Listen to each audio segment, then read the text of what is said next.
Guys, this is all what I've got for my carbonara. Okay, the pasta, the carbonara sauce. I bought this already na nakapack na siya. I don't need those milk thing na kasi marami nang available actually sa mga grocery store na ready to cook na siya na sauce for like spaghetti, like this carbonara. So I bought 2 sachet of this one. Tapos, these are the basic ingredients I've got. Grated cheese, ham. Wala ho kasi akong bacon. So, I got ham, which is always available sa ref namin kasi kids love this. Onion, wala na naman akong white onion, so I use red. And just one small piece of garlic. So, let's start cooking. That's my coffee. That's my breakfast. Gagawin ko pa po siya.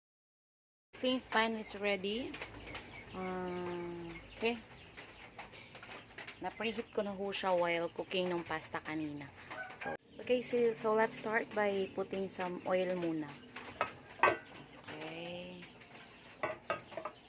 So guys, ang una natin ilalagay itong ating spice ham. Ayan. Slice yung spice ham.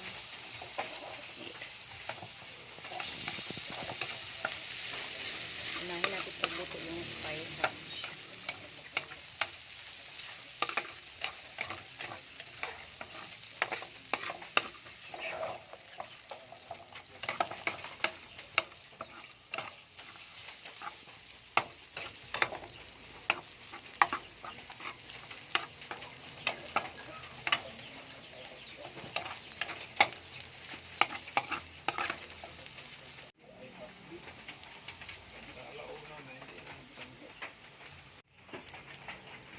Okay na siya guys, na-toast na siya. So, let's go to the next ingredient. So, next natin ilalagay itong sibuyas at saka bawang. Kaya halo-halo lang natin yan. Ito maluto.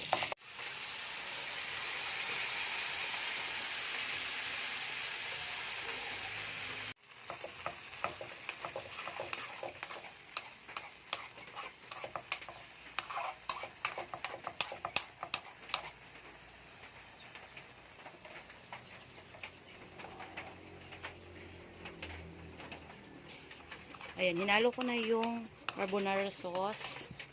Tapos, pakuluan lang natin ng konti. Saka na natin ihalo yung pasta.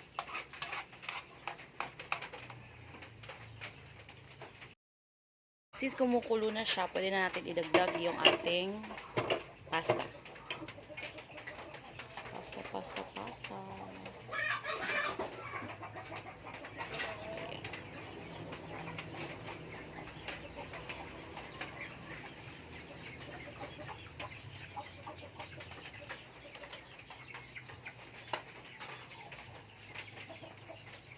We will going to add small amount of paminta din. And halo-halo. Last touch will be our grated cheese. Ayan. Halo natin.